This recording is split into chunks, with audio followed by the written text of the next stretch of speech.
Let me tell you about a time God showed Israel the difference between a false God and the living God. There was a time in Israel where King Ahab and Queen Jezebel led people away from worshiping the Lord and towards worshiping Baal. Baal was a false god, and there were hundreds of prophets who claimed to represent him.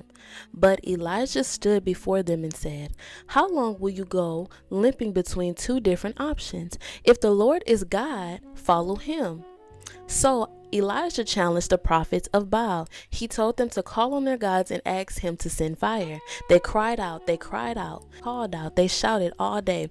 But the Bible says there was no voice, no one answered, and no one paid attention. Why? Because an idol cannot save you, an idol cannot speak, an idol cannot answer.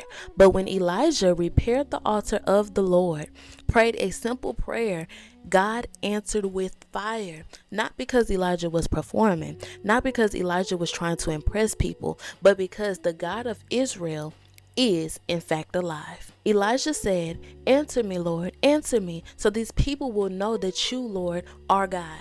The story is a reminder.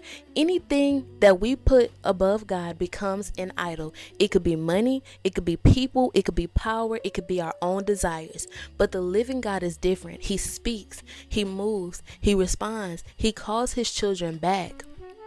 So the question is not just who are you worshiping? The question is, does what you worship actually have power to answer? Ooh.